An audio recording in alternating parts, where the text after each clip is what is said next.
Bom dia, boa tarde, boa noite. Eu não sei que horas que você está vendo esse vídeo. Aqui é o professor Marcelo Lasno e hoje a gente vai tratar de falar do sistema cardiovascular, mas estou chamando aí de sistema cardiovascular 2, porque eu vou dar um enfoque de algumas coisas que não foram tratadas na primeira parte, né, dessa aula, né, sobre esse sistema. Lembrando que na primeira parte da aula, né, o que foi desenvolvido foi toda essa parte da anatomia do sistema, da parte comparada, né, então fizemos comparações entre grupos, animais diferentes, e até chegar na espécie humana, e ali mostramos a circulação, como ela se dava, enfim. Hoje, assim, o enfoque vai ser mais na saúde do sistema cardiovascular. E aí o foco vai ser o ser humano mesmo. Então, não vamos pegar algumas questões importantes sobre o sistema. É um sistema extremamente importante para a saúde pública, se não o mais importante de todos. Por que eu estou falando dessa forma? Até pela questão do obituário brasileiro.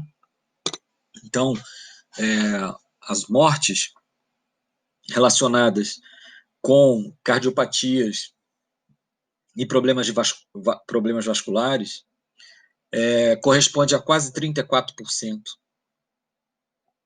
do total de óbitos no Brasil, somando todas as causas de óbito. Ora, isso representa um terço das mortes no país. E, além disso, a gente está vendo, né, que problemas no coração também tem sido, né, uma comorbidade que acaba gerando uma severidade maior no quadro de Covid-19, não só a cardiopatia, mas também o quadro hipertensivo. Então, são dois temas que a gente vai acabar tratando aqui na aula de hoje. Para começar, no entanto, a gente vai falar sobre o batimento cardíaco. Então, está aí o coração humano, devidamente representado aqui. Não se esqueçam, como já tinha dito num outro momento, né, que o coração está invertido em relação a você. Então, esse lado que está em azul aqui, ó, é o lado direito do coração, tá vendo? O R aqui é de right, no inglês. Então, aqui é o átrio direito e aqui o ventrículo direito, tá vendo? E o L aqui é de left, que é esquerdo, né? Então, átrio esquerdo e ventrículo esquerdo aqui. A diferença das cores é clássica, porque mostra o sangue menos oxigenado do lado direito e mais oxigenado do lado esquerdo. Bom, coração humano, só recordando, é tetracavitário, tem dois átrios, dois ventrículos. Aqui estão os principais vasos, também a gente viu numa outra aula, aqui a cava superior, aqui embaixo a cava inferior. Aqui a artéria pulmonar, que sai única, mas depois bifurca. Então, são os vasos que estão aqui em azul, né? A artéria pulmonar e as veias cavas. E aqui em vermelho está representado a artéria aorta, e não estão representadas as veias que chegam aqui do lado esquerdo, são as veias pulmonares. Bom, isso é uma breve recordação sobre a anatomia do coração e principais vasos, mas o foco aqui da aula é outro, é a gente trabalhar a questão da origem do batimento cardíaco. Então, esse trecho todo que vocês estão vendo em vermelho corresponde a todo esse aparato do batimento. Então, toda essa região avermelhada, ela representa, são células musculares, o músculo do coração, né, um músculo estriado cardíaco, é um tipo de músculo bem específico, que ocorre praticamente só aqui no coração, ou estritamente no coração, né? E aqui vocês estão vendo toda essa organização, essa paramentação, vamos dizer assim, que vai resultar na atividade do batimento. Então, o batimento surge aqui, gente, nessa região onde está marcado aqui em cima com essa seta, que é o NSA, tá vendo? Ó? Nódulo sino-atrial. NSA, muito mais conhecido com o nome de marca-passo. Tem uma coisa interessante sobre isso que eu estou falando, porque muita gente pensa que o marca-passo é um aparelhinho implantado, né? Que algumas pessoas tiveram algum problema no coração, então tiveram que implantar um marca-passo. eu preciso dizer para vocês o seguinte: todo mundo tem marca-passo. Tá? Existe esse marca-passo natural, que é essa região aqui, o NSA, que fica aqui no átrio direito, por isso é sino atrial, e no pé da artéria, perdão, no pé da veia cava superior. Tá aqui, ó, veia cava superior. Então, essa regiãozinha aqui é a região onde o batimento surge. Então, o batimento surge a partir daqui e segue por uma subestação, vamos dizer assim, né? Se a gente pudesse pensar numa coisa, num quadro energético aqui para o batimento, esse ponto aqui que é o NAV, que é o nódulo átrio ventricular. Ele já está na imediação aqui, na saída do átrio direito para o ventrículo direito, depois ele acaba irradiando, né, para todas as outras partes do coração, vamos dizer assim, difundindo o batimento para todas as 4 câmaras. Mas tudo começa, viu, gente, com células musculares. Aqui eu costumo brincar, né, mas para ajudar, que são células nervosas, ou perdão, são células musculares, mas com alma de célula nervosa, né, porque são células que têm essa capacidade de gerar o impulso elétrico e propagar esse impulso elétrico, né? E a gente vai falar de infarto um pouco mais na frente. Um infarto nessa região aqui costuma ser fulminante. Por quê? Porque perde-se ali exatamente a região que é a região que origina todo o processo, né? Então, a região que às vezes o infarto tem uma área de extensão pequena, mas por atingir uma região extremamente nobre, né, para a fisiologia do coração, acaba ocasionando o óbito, um óbito súbito, né, quando o infarto se dá mais ou menos nessa região. Bom, quando esses impulsos eles se propagam, a reação das câmaras cardíacas é de contração. E tem um nome isso, gente, a gente chama isso de sístole. Então, sístole é a contração da câmara cardíaca. Então, o coração, a câmara cardíaca, né, tem esse poder de contração e relaxamento. Quando contrai, né, essa contração é chamada sístole. Sístole. Quando o coração relaxa, tem-se um outro estado. Esse outro estado é chamado de diástole. Então, diástole corresponde ao relaxamento da câmara. De qualquer câmara, que fique claro isso. Cuidado com as questões, né? O pessoal faz um monte de brincadeira, de mau gosto, vamos dizer assim, com essas nomenclaturas aqui. Tem gente que fala que eu não vou nem colocar aqui para não confundir a cabeça de vocês, tá?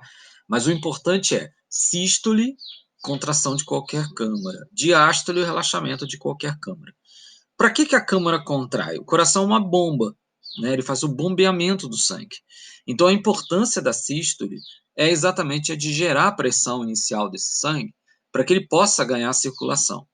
Aqui do lado direito do esquema, aqui, né, vocês estão vendo aqui a minha abscissa é o tempo, a minha ordenada é a pressão. E a gente está vendo a pressão aferida desde a artéria aorta até a veia cava. Ou seja, esse trecho que está aqui, essa sequência de vasos está aqui, então representa o que a gente chama de grande circulação. Tá? Essa é a grande circulação, tá? Ou circulação sistêmica, é a mesma coisa. Então, na grande circulação ou circulação sistêmica, o que se tem é uma pressão é essa gerada inicialmente pela sístole daquela que é a câmara que antecede toda essa circulação, que é o ventrículo esquerdo. Inclusive, se vocês olharem na outra aula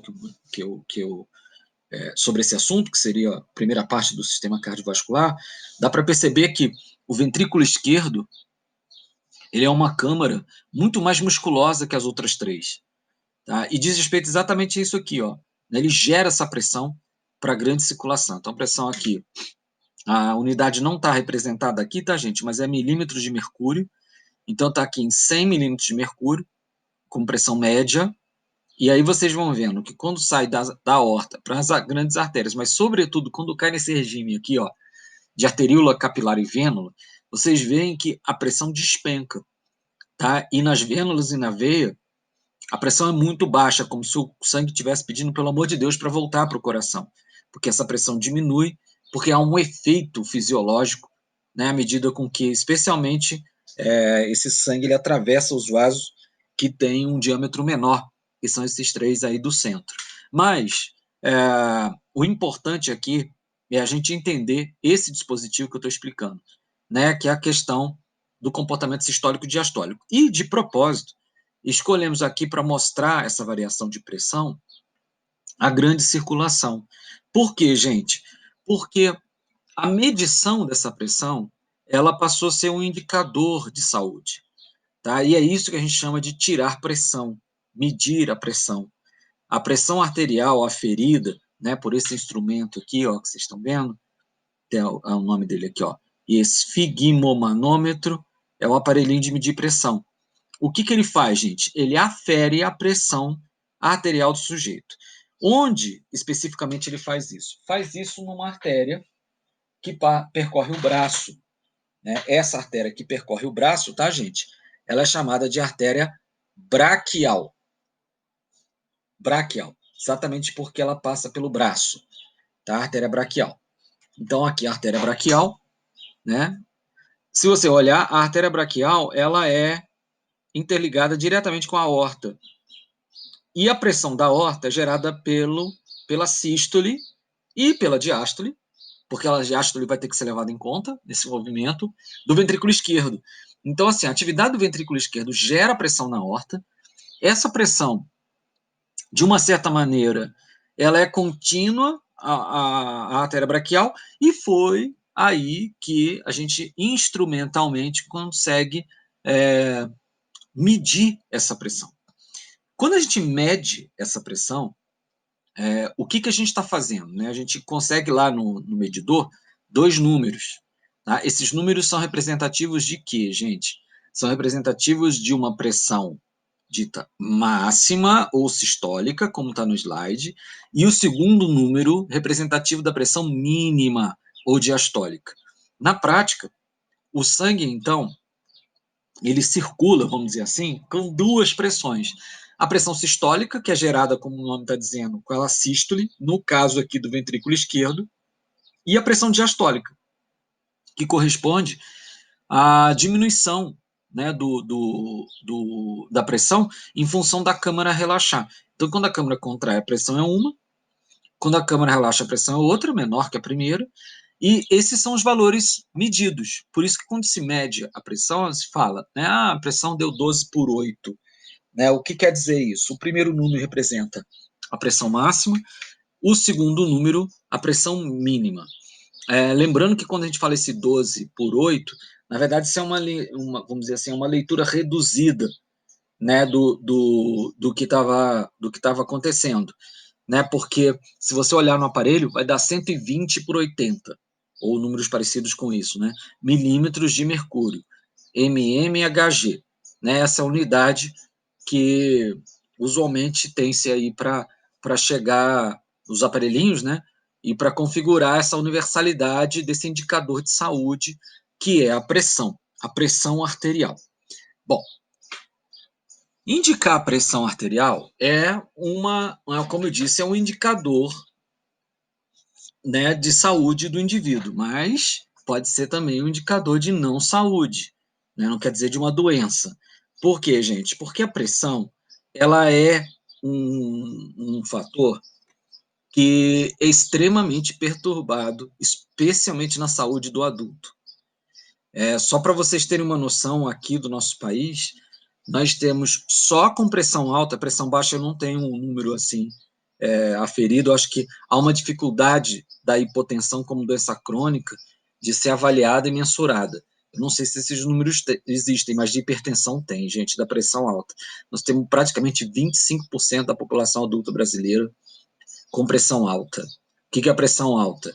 Nessa pressão tem-se uma pressão máxima, que deveria dar 12, dando 14 para cima, ou a pressão mínima, que deveria estar dando 8, dando de 10 para cima. Quando isso é feito de uma maneira constante, né, repetitiva, muito cotidiana, esse aumento de pressão, aí dá-se o diagnóstico, né, de hipertensão para o sujeito. A hipertensão, por exemplo, nesse momento que eu narro o vídeo, a hipertensão ela tem aí uma questão de saúde pública a mais, por conta, né, nós estamos nessa epidemia ainda do coronavírus, e um dos fatores que tem contribuído para a mortalidade, né, do indivíduo é a hipertensão. A hipertensão é um fator, né, como diz, de comorbidade, né, como doença associada crônica do sujeito. Outra coisa importante sobre hipertensão, que eu acabei de usar agora o termo, é que é uma doença crônica. Ou seja, como o que quer dizer uma cronicidade, gente? Ela é uma doença que não tem cura, né, e que faz um quadro permanente, vamos dizer assim, no sujeito. E aí, gente, o problema da hipertensão, além de outros, como esse, por exemplo, de comorbidade para doenças de outra natureza, né, como a síndrome respiratória que a gente chama de Covid-19, tem essas outras questões que estão aí, né, no slide.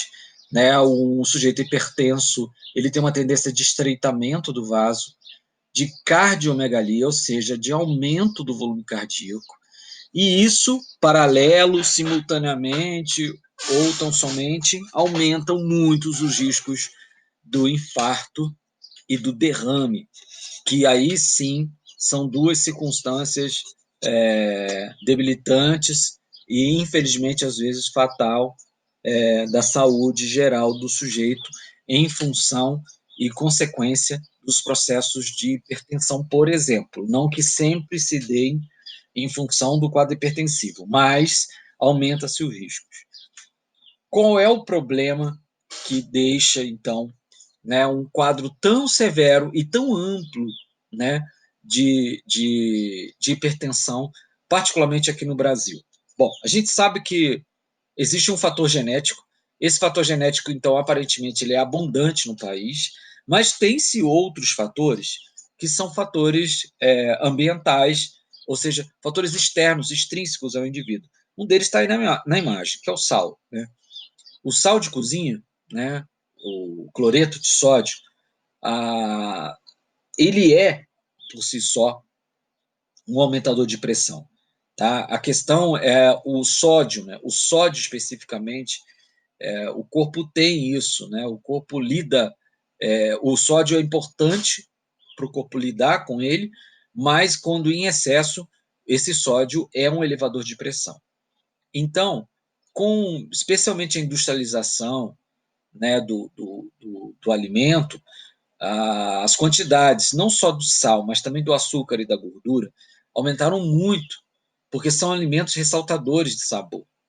Né? Então, assim, por conta dessas questões, né, há um aumento, né, há quase um abuso, por assim dizer, desses componentes no alimento. E o sal, especificamente, ele é hipertensivo.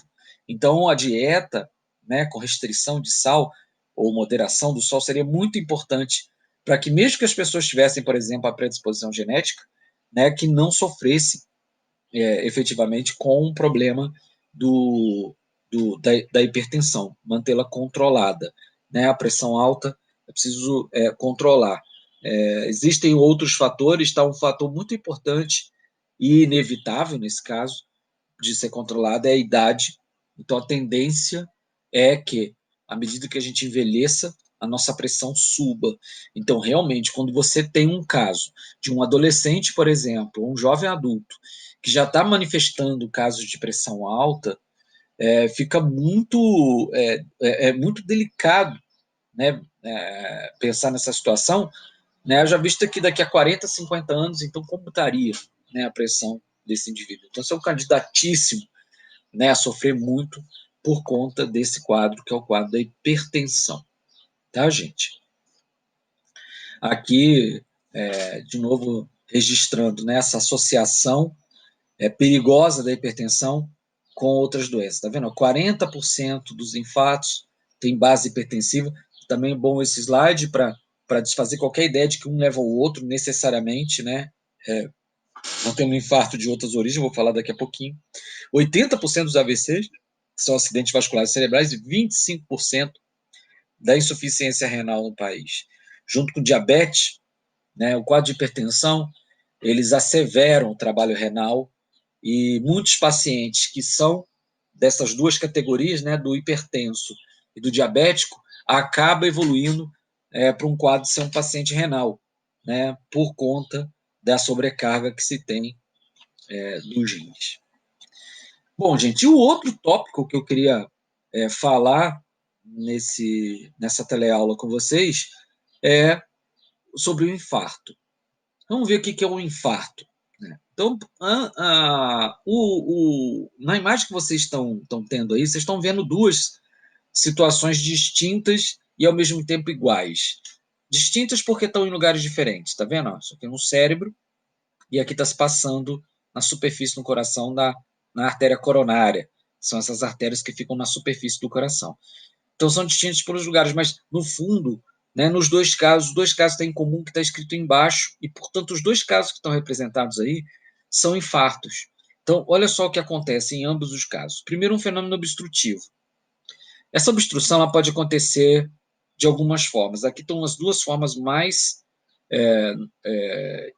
comuns, né, dessa obstrução acontecer. À esquerda, um coágulo, né, um coágulo que acabou entupindo o vaso, tá vendo?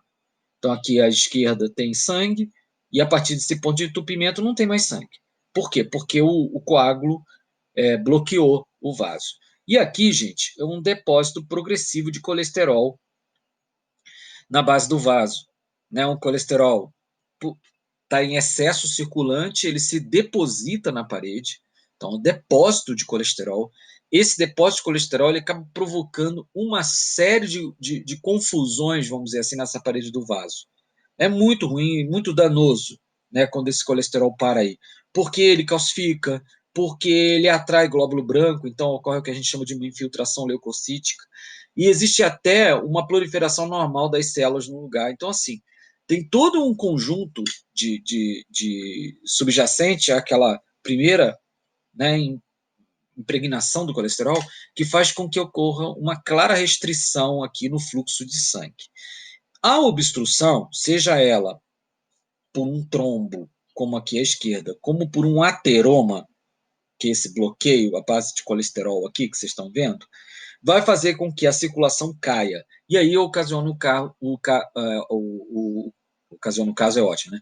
Mas vai ocasionar o que a gente chama de isquemia. Então, o que é um quadro isquêmico? O quadro isquêmico, gente, é um quadro de insuficiência circulatória que vai resultar em uma insuficiência de oxigenação, uma insuficiência oxigenativa. Então, a circulação cai, a oxigenação, consequentemente, cai, e aí vem o infarto. Porque o infarto, ele consiste, né, aqui nas imagens, nos lugares onde estão indicado o infarto consiste no que, efetivamente, gente? O infarto é a morte do tecido. O tecido morre porque por causa de uma isquemia. Então, fez-se um quadro isquêmico e então o tecido morreu. E isso é o infarto. O infarto não necessariamente acontece no coração. Quando ele é uma doença, ele é resultado de uma doença obstrutiva coronariana, que eles chamam de DOC, aí tem-se o infarto do miocárdio, que é, então, uma lesão do coração. Mas, por exemplo, aqui à esquerda vocês estão vendo um AVC. O AVC é um infarto cerebral. Então, o infarto pode acontecer em outras regiões do corpo. Pode, tá? O que caracteriza o infarto é o que eu estou explicando para vocês. Quando tem esse quadro de isquemia, sabe, gente? Quando está diminuindo essa circulação, diminuindo esse processo oxigenativo, aí há uma dor, né? Costuma, nem sempre tem. Mas no coração, por exemplo, é comum de ter uma dor, que eles chamam de angina. Então, assim, a angina, quando está em processo doloroso, já está havendo essa insuficiência, muitos chamam de pré-infarto. Né? O coração está num processo, né, que pode, ou se já não é, né, um quadro de infarto. Bom, o problema que resulta no infarto é um problema obstrutivo. Por isso, as saídas para resolver os problemas, especialmente dos casos de pré-infarto, ou até avaliar uma situação para que esse infarto não venha efetivamente acontecer, é preciso desobstruir o vaso obstruído. Existem duas técnicas que eu quero mostrar aqui para vocês. Tá? A primeira técnica, mais antiga, é a ponte de safena, que está aqui no alto. Né? O que acontece? Safena é uma veia da perna, ela é removida, um pedaço dela, e ela é colocada aqui, ó, como um atalho para o sangue, porque o sangue, nesse caso específico desse paciente aqui, está colocando que tem um ponto aqui de obstrução, de bloqueio, tá vendo? Então, o que, que se faz com um pedacinho da veia? É uma veia, mas vai ser colocada para ser uma alternativa para uma desobstrução de um trecho arterial. Então, ele conecta aqui na aorta, ó, a cirurgia é feita assim, ó, conecta aqui na aorta e depois abaixo do ponto de obstrução, porque aí o sangue consegue agora fazer a oxigenação a partir do ponto de obstrução, porque eu criei um atalho. Grosseiramente falando, é como se eu estivesse numa pista, né? A pista está impedida num certo ponto, está tudo bloqueado, então nenhum carro passa para o outro lado desse bloqueio. Tá? Então, o que, que eu vou fazer, gente? Vou criar um atalho para fora dessa pista, para que esses carros possam contornar esse bloqueio e seguir viagem. A ponte safena é uma cirurgia cinquentenária, vamos colocar assim, mas a gente tem uma alternativa bem mais recente, que é do stent, que é o esquema de baixo e do lado aqui. Ó. O stent é essa molinha, que é colocada sem exatamente um processo cirúrgico, um procedimento, né? E esse procedimento acaba é, é, consistindo no seguinte: eles colocam tipo um aramezinho, que pode entrar pela axila ou pela virilha, até o ponto de obstrução. Então, na ponta desse arame tem um balão, tá vendo? Com essa molinha que é o stent. Então, quando chega num ponto de obstrução, ele infla esse balão, o balão arma o stent, depois ele esvazia o balão e recolhe o arame, e o stent fica lá no vaso, tá vendo? Criando essa passagem para que o sangue possa circular. Por quê, gente? Porque havia uma obstrução nesse lugar, ok? Essa é uma outra alternativa para os fenômenos obstrutivos para evitar os problemas de isquemia e, potencialmente, o do infarto. Né? Sobre infarto, sobre os fatores do infarto, existem muitos fatores. Né? Além da hipertensão, por exemplo, que eu já tinha colocado antes, que está ligado com 40% dos casos, nós temos outros fatores, sendo que um fator que vale muito a pena comentar aqui é o tabagismo, né? Ou seja, o ato de fumar. É um dos fatores mais importantes, né, para a ocorrência do infarto. Então, pensem muito bem, né, se resolvem fumar, porque é uma consequência possível, né, para quem tem esse hábito. Ok, meus queridos? Então, é isso. Eu espero que tenha ajudado vocês em mais esse vídeo. Tchau!